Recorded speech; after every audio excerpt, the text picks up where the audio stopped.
आप, मैं हूं आपके साथ पूजा शर्मा। आज का हमारा बेहद ही खास टॉपिक है। आज का हमारा टॉपिक है कि अपने कंधों के इस बोझ को कैसे उतारें, अपने कंधों के दर्द को कैसे ख़त्म करें, कैसे इससे छुटकारा पाएं।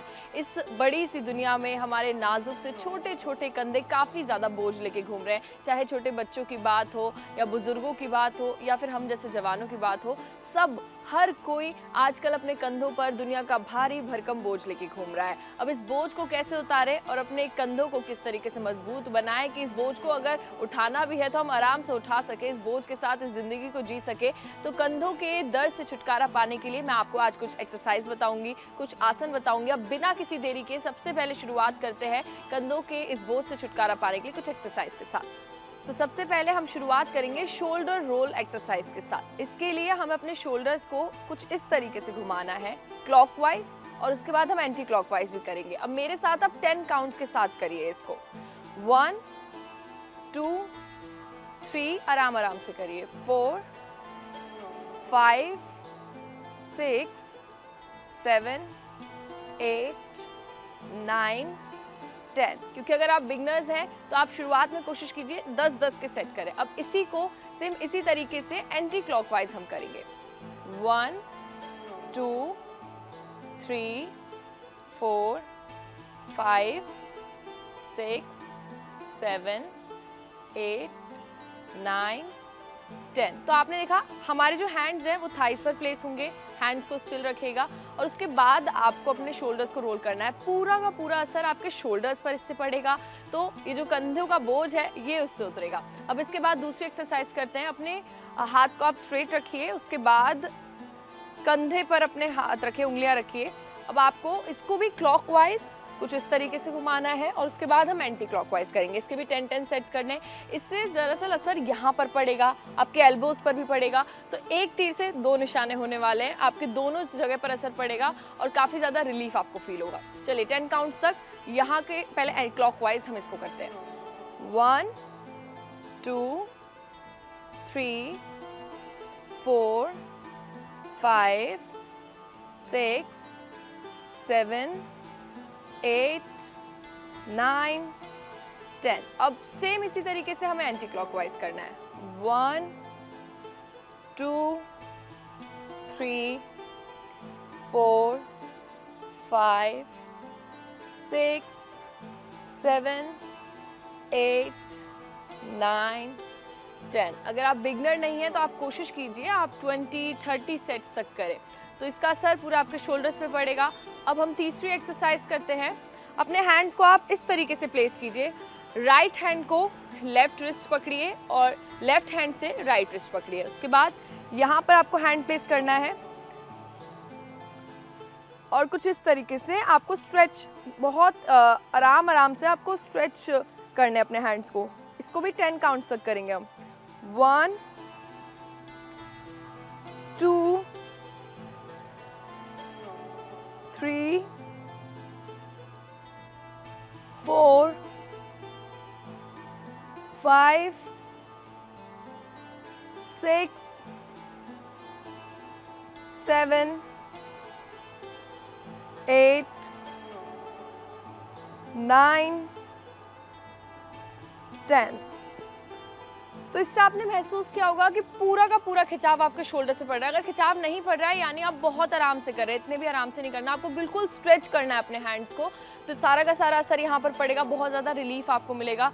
जब हम देखते हैं ना कि जब हमें पैर में दर्द होता है, अंगूठे में दर्द होता है, तो हम उसे और ज़्यादा दबाते हैं, यानी दर्द पर जब हम दर्द करते हैं एक बहुत अच्छा रिलीफ फील होता है। वही आपको यहाँ पर रिलीफ फील होगा, इन शोल्डर्स पे रिलीफ फील होगा।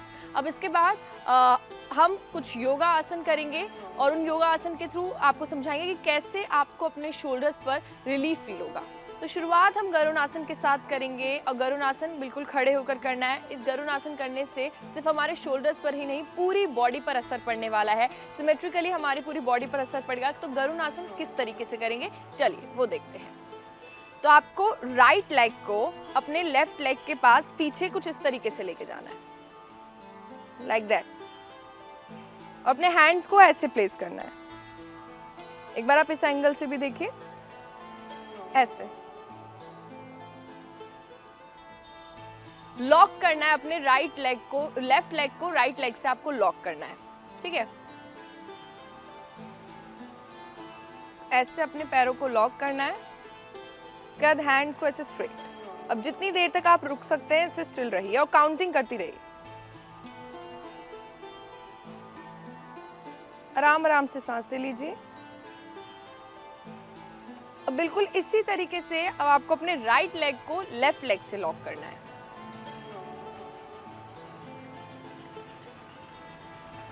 तो काउंटिंग्स आप धीरे धीरे करते रहिए।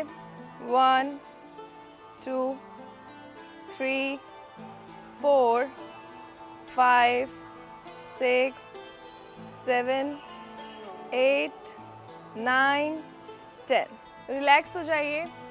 तो आपने देखा गरुड़ आसन करने से सिर्फ आपके शोल्डर्स पर नहीं, आपके जिस तरीके से पूरे हाथ स्ट्रेच हैं, आपके एल्बोज पर भी असर पड़ेगा और लेग्स पर तो असर पड़ने ही वाला है जैसे आपने लेग्स को लॉक किया है।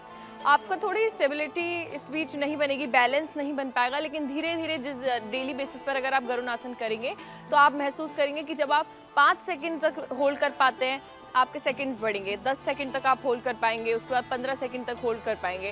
तो हमने कुछ एक्सरसाइज की खड़े होकर, फिर हमने गरुड़ आसन किया। अब हम योगा आसन करेंगे बैठकर। तो चलिए बैठ जाइए। सबसे पहले हम उष्ट्रासन करेंगे। उष्ट्रासन से आपके शरीर पर बहुत असर पड़ता है। जो उष्ट्रासन का पोज है, आपके शोल्डर्स पर खिंचाव आएगा, साथ ही साथ आपकी जो स्पाइन है वो बहुत ज़्यादा स्ट्रॉन्ग बनेगी। अगर आपकी स्पाइन वीक है, अगर आप जब झुकते हैं तो झुकने के बाद आपके कमर में दर्द होने लगता है, विटामिन डी की कमी है, तो आप अगर उष्ट्रासन करेंगे तो उससे काफ़ी ज़्यादा आपकी स्पाइन स्ट्रॉन्ग बनेगी। लेकिन अगर ज़्यादा आपको कमज़ोरी है, ज़्यादा आपकी कमर में दर्द है, तो कोशिश कीजिए कि उस आसन को आप ना करें। अगर आपको दर्द हो रहा है तो आप हट जाइए, आप उस आसन को मत करिए। तो चलिए उष्ट्रासन करते हैं। उष्ट्रासन के लिए सबसे पहले आप अपने घुटनों के बल मैट पर खड़े हो जाइए कुछ इस तरीके से, और आपके जो पैर हैं वो इस पोजीशन में होने चाहिए। कुछ लोग उष्ट्रासन को ऐसे भी करते हैं, ऐसे हमें नहीं करना। इससे हमारी उंगलियों पर बहुत ज़्यादा दबाव पड़ेगा और काफ़ी ज़्यादा उंगलियां हमारी कमज़ोर हो सकती हैं, उन पर बहुत गलत असर पड़ सकता है। तो अपने पैरों को बिल्कुल रिलैक्स ऐसे आपको रखना है। उसके बाद क्योंकि मैंने आपको ये समझा दूं कि हर चीज़ आपको राइट साइड से करनी है। जब भी आप कोई भी योगा आसन करें तो हमेशा राइट साइड से शुरू करना है। तो सबसे पहले आप हाथ ऐसे रखिए, रिलैक्स। अपने राइट हैंड को पीछे लेके जाना है, धीरे धीरे, बिल्कुल आराम से। झटके से जाएंगे तो आपकी कमर पर असर पड़ सकता है, आपके हाथों पर असर पड़ सकता है, आप गिर भी सकते हैं। तो झटके से बिल्कुल नहीं जाना, आराम आराम से आपको जाना है। तो राइट हैंड को धीरे धीरे पीछे लेके जाइए, ऐसे आपको हाथ को ऐसे रखना है। उसके बाद धीरे धीरे लेफ्ट हैंड को पीछे लेके जाइए। शुरुआत में अगर आप बिगनर हैं तो आप अपने हाथों को ऐसे पकड़िए, अपने एंकल को आपको ऐसे पकड़ना है, अपने कमर को कुछ इस तरीके से आपको बिल्कुल इस पोजीशन में आना है। और एडवांस आपको थोड़ा करना है तो आप यहाँ पर भी पहुँच सकते हैं, आपको यहाँ पर भी आप हाथ रख सकते हैं। अब कुछ काउंट करिए, आप देखिए कि आप कितनी देर तक रुक सकते हैं। मेरे साथ काउंट करिए। 1 2 3 4 5 6 7 8 9 10 11 12 13 14 15 16 17 18 19 20। अब धीरे धीरे ऊपर आइए राइट हैंड के साथ, फिर लेफ्ट हैंड को लेकर आइए। अब रिलैक्स। तो जब आप काउंट कर रहे थे, काउंटिंग आप मन में कीजिए और कोशिश कीजिए अपनी सांसों को महसूस करने की। सांसों पर आप उस पर असर डालें, मतलब धीरे धीरे सांस लीजिए, धीरे धीरे सांस छोड़िए। ब्रीदिंग में प्रॉब्लम नहीं होनी चाहिए। और अगर आपको थोड़ा सा भी ज़्यादा दर्द हो रहा है बैक में कि नहीं, आपसे नहीं हो पा रहा है, तो आप उस आसन को बिल्कुल मत कीजिए, क्योंकि आपकी अगर स्पाइन में कमज़ोर है, आपके बैक में ज़्यादा पेन होता है, तो उस आसन को आप मत कीजिए। तो इससे आपने महसूस किया, क्योंकि कंधों के दर्द की हम बात कर रहे हैं, तो इससे आपके कंधों पर असर पड़ा होगा। जैसे हम स्ट्रेट जब थे तब आपके पूरे कंधों पर असर था, और पैरों के अगर एंकल पे पड़ रहा है यानी आप गलत तरीके से कर रहे हैं, आपके कंधों पर असर पड़ना चाहिए, सारा दबाव यहाँ पर होना चाहिए, तो आप उष्ट्रासन सही तरीके से कर रहे हैं। अब हम दूसरा आसन करते हैं कंधों को मजबूत बनाने के लिए। तो अब बारी है पश्चिम नमस्कार आसन की।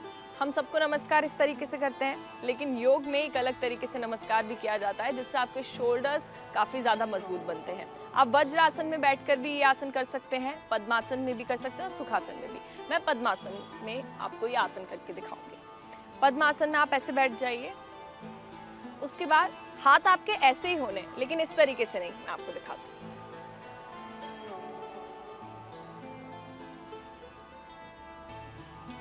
आपको हैंड्स को ऐसे प्रेयर पोजीशन में लेके आना है। उसके बाद धीरे धीरे आपको ऊपर ऊपर लेके आना है। जितना आप ऊपर इसको ला सकते हैं आप लाइए, और बिल्कुल स्ट्रेट, शोल्डर्स को स्ट्रेट रखना है, कंधों को सीधा रखना है बिल्कुल, और बॉडी को स्ट्रेट रखना है। कमर झुकानी नहीं है आपको, कमर आपको सीधी रखनी है। और जितनी देर तक आप होल्ड हो सकते हैं आप उतनी देर तक होल्ड होइए।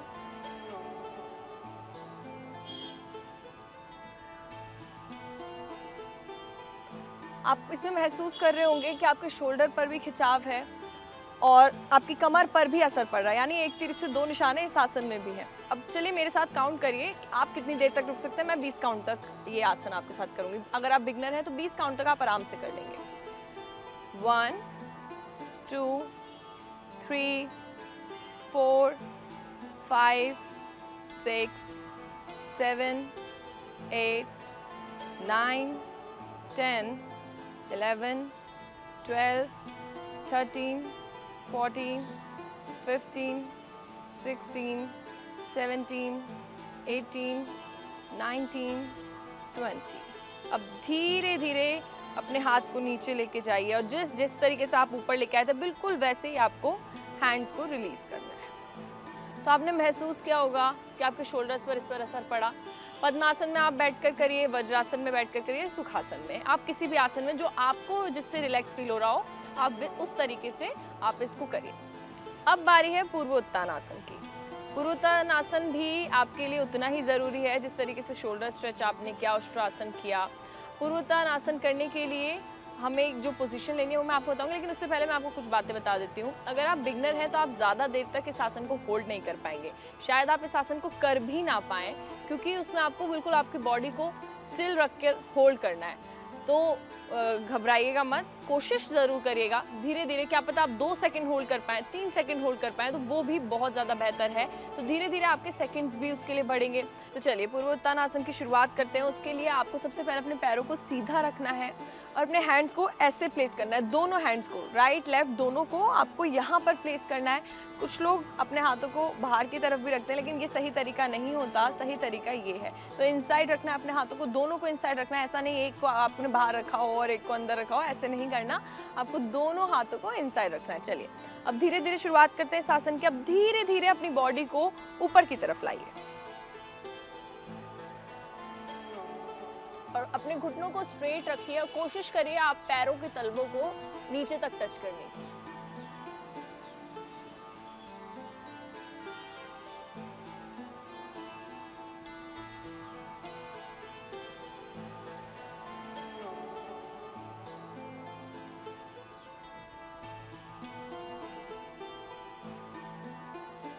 काउंटिंग्स के बाद अब धीरे धीरे नीचे आइए। तो आपने क्या महसूस किया? आपके पैरों पर भी खिंचाव पड़ा, आपके शोल्डर्स पर भी, पूरी बॉडी पर आपको असर पड़ता हुआ दिखाई दिया होगा। और इसमें एक चीज़ ये भी हो सकती है कि आपकी पैर की नस भी चढ़ सकती है, तो बहुत आराम से इसको कीजिए, ज़्यादा खिंचाव देने की ज़रूरत नहीं है बॉडी को। अगर बॉडी मना कर रही है कि नहीं नहीं करना नहीं है तो रुक जाइए, ज़बरदस्ती बिल्कुल नहीं करनी इस आसन के साथ। और भी आसन है, आप वो भी कर सकते हैं अपने कंधों को रिलैक्स फील कराने के लिए। तो इसमें आपने ये फील किया कि आपके शोल्डर्स पर असर पड़ा, तो पूर्वोत्तानासन से आप अपने शोल्डर के साथ साथ अपने पैरों को भी स्ट्रेच कर सकते हैं। लोग कहते हैं कि हमारे घुटने बेंड रहते हैं, हम कोई भी आसन करते हैं तो घुटने स्ट्रेट नहीं रहते, हमारी बॉडी स्ट्रेट नहीं रहती है, तो इसको आप कर सकते हैं। आपके घुटने भी उससे सीधे होंगे और धीरे धीरे आपकी बॉडी का स्ट्रेच बढ़ेगा। अब शुरू करते हैं धनुरासन के साथ। तो धनुरासन आपके कंधे के साथ साथ आपकी छाती और आपकी कमर को भी खोलता है, तो काफ़ी अच्छा आसन है वो, और आपको बहुत रिलैक्स फील होगा। आप घर पहुंचते हैं, ऑफिस से घर जाते हैं, छोटे छोटे बच्चे भी अगर आपके हैं, आप वो घर जा रहे हैं, वो भी इस आसन को कर सकते हैं। और धीरे धीरे वो आसन कब एडवांस बनता जाएगा, एडवांसली बच्चे करेंगे, वो आपको पता भी नहीं चलेगा। आप भी कब उसको एडवांस लेवल पर जाके करेंगे आपको बिल्कुल पता नहीं लगेगा, लेकिन मैं आपको बिगनर के हिसाब से उस आसन को करके दिखाऊंगी। तो चलिए बिना किसी देरी के, बिना ज़्यादा बात करें शुरू करते हैं धनुरासन की। धनुरासन के लिए आप बिल्कुल मैट पर लेट जाइए।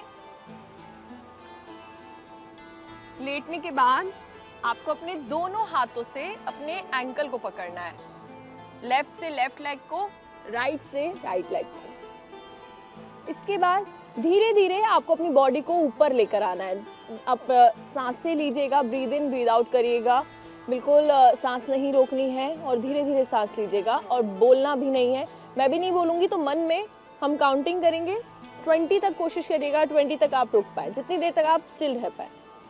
धीरे धीरे ऊपर आएगा, ज़्यादा भी ऊपर कोशिश मत करना। अगर आप बिगनर हैं तो ज़्यादा ये मत सोचना कि हम एकदम से बहुत ऊपर कर लेंगे इस आसन को, ऐसे नहीं करना, बहुत आराम से आपको धीरे धीरे करना है।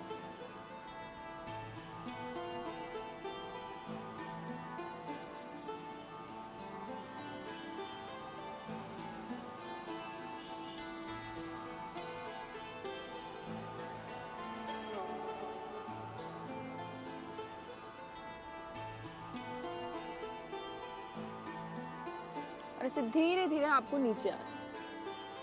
तो आपने महसूस किया होगा कि इस आसन में आपके जो थाइज है उस पर भी असर पड़ रहा है। छाती भी खुल रही है, हमारी कमर भी खुल रही है और कंधे भी खुल रहे हैं। कंधों पर सबसे ज़्यादा असर पड़ेगा क्योंकि आपने जिस तरीके से अपने एंकल्स को पकड़ा है, एंकल को पकड़ने के बाद आपके कंधे बिल्कुल स्ट्रेट रहेंगे, बॉडी बिल्कुल स्ट्रेट रहेगी, तो काफ़ी ज़्यादा असर कंधों पर पड़ने वाला है। और जो बोझ आप अपने कंधों पर लेकर घूम रहे हैं ना, वो बिल्कुल इससे रिलीफ फील होगा आपको लगेगा कि यार कंधों का तो हमारा सारा बोझ उतर गया। तो ये आसन आप ज़रूर करिए। अब हम करेंगे भुजंग आसन। भुजंग आसन नाम सुनकर ही आपको लग रहा होगा आपकी भुजाओं को इससे काफ़ी ज़्यादा रिलीफ मिलने वाला है, सारा असर आपकी भुजाओं पर इस पर पड़ने वाला है। ठीक है, तो अब भुजंग आसन से शुरुआत करते हैं बिना किसी देरी के। भुजंग आसन के लिए आप मैट पर लेट जाइए, पैरों को बिल्कुल सीधा रखिए, थोड़ा सा गैप आप अपने पैरों के बीच में रखिएगा। उसके बाद अपने हाथों को यहाँ पर रखना है, अपनी चेस्ट के बिल्कुल साइड में, लेफ्ट हैंड को भी और राइट हैंड को भी आपको राइट चेस्ट के बिल्कुल साइड में रखना है। आपको धीरे धीरे ऊपर आना है और अपने हैंड्स को बिल्कुल स्ट्रेट रखिएगा और शोल्डर्स को बिल्कुल स्ट्रेट रखिएगा। आपको ऐसे नहीं खड़े होना, ऐसे नहीं होना, एल्बोज नहीं मुड़नी चाहिए, बिल्कुल सीधा। 5 काउंटिंग के बाद धीरे धीरे नीचे आइए। तो बिल्कुल ऐसे ही आपको सेम करना है। अब मेरे साथ आप कम से कम 20 पेयर इसके कीजिए, ठीक है।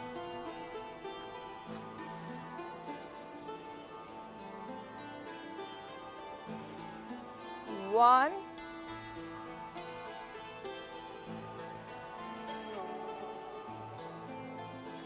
टू, धीरे धीरे सांस लीजिए और सांस छोड़िए। 3,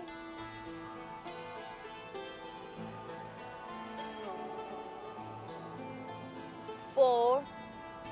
आपको महसूस हो रहा होगा जब आप पीछे जा रहे हैं तो आपकी जो स्पाइन है, जो आपकी कमर है, उस पर भी असर पड़ रहा होगा। और कमर पर असर पड़ना जरूरी है, तो जब आप सीधे होंगे तभी कमर पर असर पड़ेगा। 5,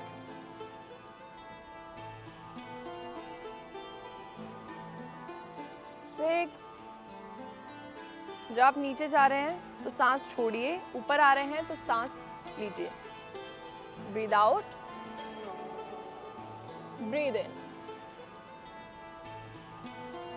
ब्रीद आउट, ब्रीद इन। थोड़ा आपको एडवांस करना है तो आप ऊपर भी देख सकते हैं और कोशिश करिए अपने बिल्कुल पीछे जाने की, हल्का हल्का। Breathe out, breathe in, breathe out, breathe in,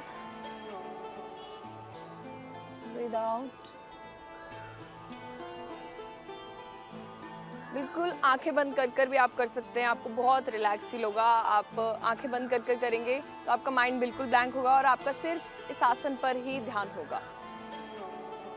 तो आपको ऐसे ही इसी तरीके से कम 20 से 30 काउंट करने हैं। अगर आप बिगनर भी हैं तो कम से कम 20 बार आप इस आसन को जरूर करिए।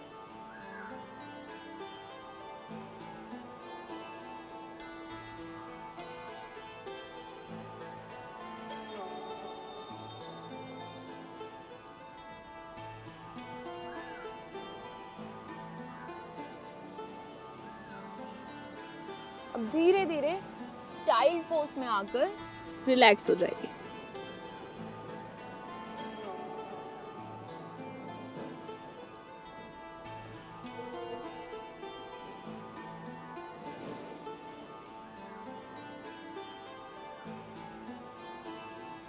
धीरे धीरे ऊपर आइए।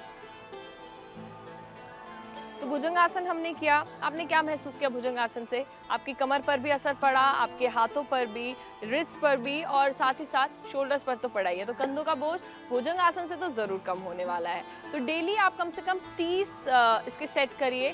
30 सेट आपको ऐसे करना है, आप ऊपर आ रहे हैं, नीचे आ रहे हैं, तब आपका एक सेट बनेगा। ये नहीं कि आप ऊपर आ रहे हैं 1, नीचे जा रहे हैं 2, ऐसे नहीं काउंट करना। पूरे पेयर के साथ आपको 30 बार करिए। 30 बार करने के बाद आपको खुद फील होगा, पहले दिन दूसरे दिन काफ़ी दर्द भी हो सकता है, लेकिन धीरे धीरे आप देखिएगा वो दर्द नहीं होगा, वो आपको दर्द रिलीफ देगा। वो जो मीठा मीठा दर्द होता है ना, वो होने वाला है आपको भुजंगासन करने के साथ। अब हम आखिरी आसन करेंगे शवासन। शवासन के लिए आपको कुछ नहीं करना है। ये बहुत लोगों का फेवरेट आसन होता है। सबको मन करता है कि हाँ हम योगा करते हैं, हम शवासन कर लेते हैं। शवासन बहुत आसान है, उससे आपको आपकी पूरी बॉडी को रिलैक्स फील होने वाला है। और अपने माइंड को कोशिश करिएगा ब्लैंक की दुनियादारी के बारे में नहीं सोचना, आंखें बंद कर कर अपने बारे में सोचना है और नेगेटिव चीज़ें नहीं सोचनी, पॉजिटिव। और जो बर्ड्स की आप चहचहाहट सुन रहे हैं, आसपास की जो भी आवाज़ है, उनको आपको महसूस करना है। इससे आपका कंसंट्रेशन काफ़ी ज़्यादा बढ़ेगा, कंसंट्रेशन लेवल बढ़ेगा। तो चलिए शवासन करते हैं। शवासन के लिए आप सीधे लेट जाइए, जैसे आप बिस्तर पर लेटते हैं बिल्कुल वैसे ही। अपने पैरों को बिल्कुल खोल लीजिए और इसी तरीके से आपको हाथों को भी ऐसे प्लेस करना है। आंखें बंद करिए और आंखें बंद करने के बाद आपको बिल्कुल रिलैक्स हो जाना है और थोड़ी देर तक, कम से कम 1 से 2 मिनट आप ऐसे ही रहिए। बिल्कुल स्ट्रेट रखना है अपनी बॉडी को, कहीं से भी झुकाना नहीं है। शोल्डर्स को बिल्कुल स्ट्रेट। कुछ लोग ऐसे लेटते हैं, ऐसे बिल्कुल नहीं लेटना, आपको झुकना नहीं है। पूरी बॉडी आपकी मैट से टच होनी चाहिए, जैसे मेरी हो रही है, पूरे एक अलाइनमेंट में, पैर से लेकर पूरे हिप्स भी और उसके साथ फिर शोल्डर्स भी। शोल्डर्स ऐसे टच होने चाहिए, बिल्कुल गैप नहीं दिखना चाहिए। अब थोड़ी देर शवासन में रिलैक्स फील करिए।